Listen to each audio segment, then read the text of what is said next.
We've seen that following the factory installation points helps protect the life of the tube, the pump, and quite simply your investment. And to further protect your investment, it's good to know some of the conditions that can contribute to reducing the life of the pump tube. Excessive back pressure at the point of injection can damage the pump tube. The excessive pressure can be created from the suction or discharge side due to blockage. Insoluble sediments or particulates drawn through the suction line from the bottom of the tank can cause blockage or restriction in the check valve ductbill, creating back pressure that exceeds the pump tube pressure rating. To address this issue, do the following as it applies. Insert a round shank screwdriver through the injection fitting into the pipe to locate or break up accumulated deposits. If a screwdriver can't be inserted, drill the deposit out of the injection fitting. Do not drill through the opposite pipe wall. Replace both the suction and discharge tubing and clean the sediment from the tank bottom. Install the Stenner weighted strainer if not using one, and be sure it's 3 inches from the tank bottom. Replace the ductbill. And at every tube change, trim approximately 1 inch off the end of both the suction and discharge lines before installing the new ferrules. With every new pump tube, the factory recommends replacing the ductbill for 26 to 100 psi applications and replacing the ferrules. The ferrules seat the connecting nut to the pump tube fitting and need to be secure. Inside the pump head, normal roller wear can cause a lack of output as a result of the roller's inability to fully squeeze the tube.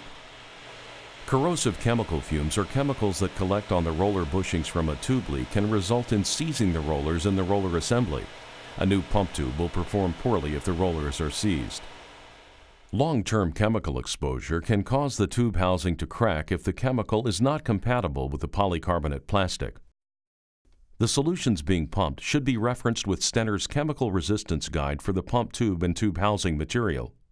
The Chemical Resistance Guide can be found in the catalog or on the website.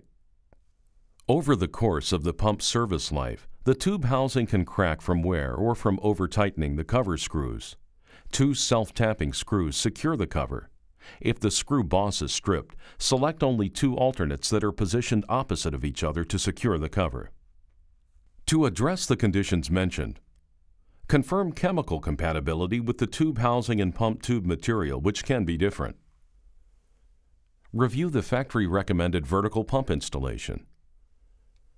In the event of tube rupture, rinse the chemical residue with factory-recommended cleaners from the housing and roller assembly. The rollers in the roller assembly should turn freely. If the tube housing is cracked, replace it. The pump tube rubbing against the edge of the tube housing can cause the side to split. It is important to always follow the factory's tube replacement instructions, which include centering the tube on the rollers. The tube won't center if the rollers are worn or if the tube twists during installation. We just reviewed some of the most common conditions that can reduce tube life. The installation manual has a troubleshooting guide to help diagnose conditions, and Stenner's customer service is readily available to help on the phone. Now we're going to see how to properly replace the pump tube. All safety procedures and warnings need to be followed before performing any work on the metering pump. To remove the pump tube, remove and set aside the pump head cover and screws. Set the feed rate control dial on setting L or 1. Turn the pump on and let it run until one of 3 roller assembly slots line up with the tube fitting on the suction side. Turn the pump off. Lift the tube fitting out of the housing slot and pull it toward the center of the roller assembly. Then, turn the pump on and allow the roller assembly to jog while guiding the tube with tension up and out of the housing.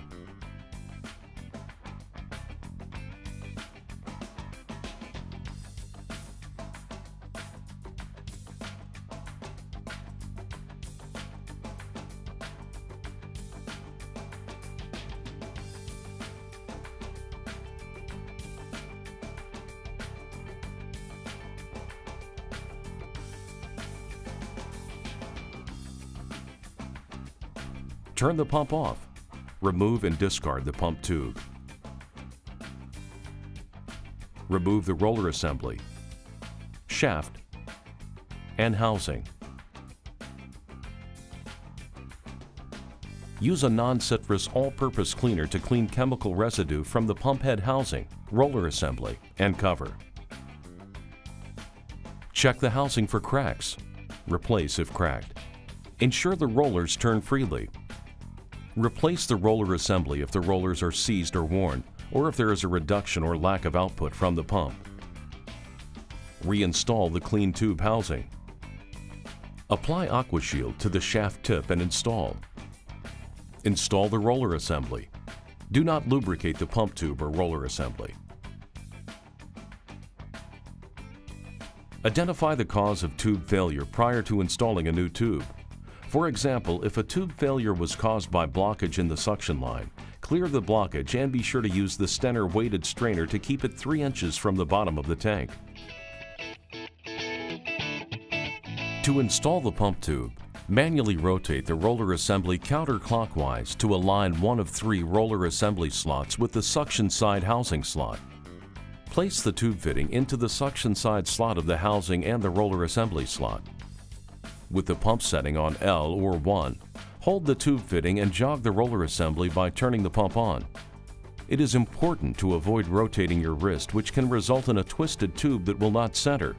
Do not force the tube, and be careful of your fingers. Guide the tube with a slight tension toward the center to prevent pinching between the housing and roller assembly.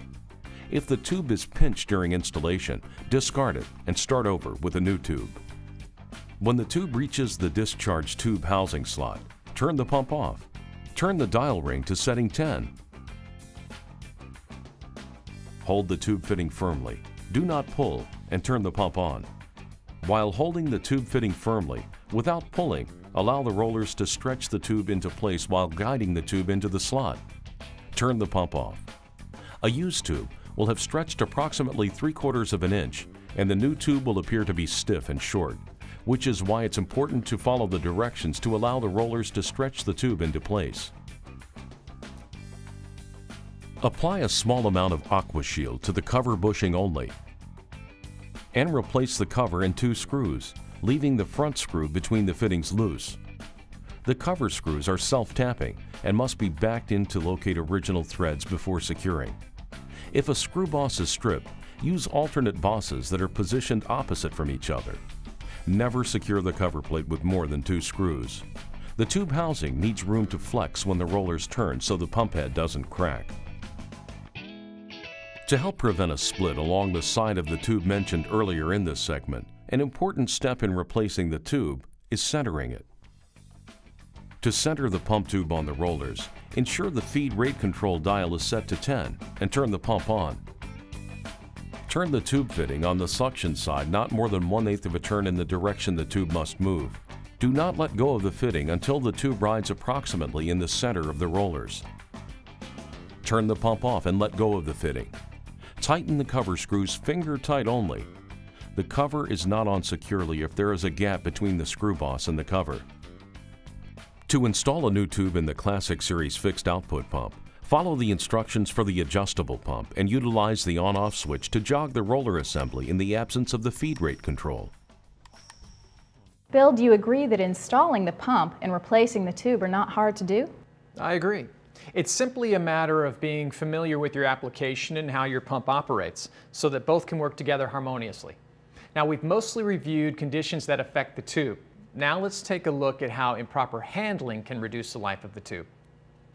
Tube leakage around the gray fitting and/or fitting pulling out of the tube or other tube malfunctions are most commonly caused by mishandling the pump tube. Some examples are not following factory tube replacement instructions, storing tubes in high ambient temperatures or long-term exposure to direct sunlight weakens the tube material. Prior to installation, pre-stretching, lubricating the tube and/or roller assembly, or pinching during installation compromises the tube material. Excessive pulling of the tube fitting during installation can result in compromising the material and/or pulling the crimped fitting from the tube. Allow the rollers to stretch the tube into position according to the tube replacement instructions. Using pliers to center or secure connections can break the internal crimped seal or damage ferrules due to over-tightening. Finger tight only. Using thread seal tape prevents ferrules from seating properly into the tube fitting and can cause leaks. Not allowing enough slack in the suction and discharge lines so the tube fittings can flex puts stress on the tube and fittings. In summary, here is some of the most important tube information. Confirm the application pressure rating is within the pump tube pressure rating, and note that the tubes rated 26 to 100 psi require the use of a check valve. Always follow factory tube replacement and centering instructions in the manual. Schedule a tube replacement at regular intervals according to the needs of the specific application. Replace ferrules with every tube change. The ferrules are the seat between the tube fitting and the connecting nut and are included with each new tube. Only finger tighten the connecting nut. Hold the tube fitting when tightening to prevent breaking the internal seal and the fitting from spinning inside the tube. For 26 to 100 psi applications, inspecting and replacing the duct bill at every tube change is recommended. Santoprene pump tubes are not compatible with petroleum or oil-based products. Refer to the chemical resistance chart in the catalog or on the website for compatibility, or call the factory.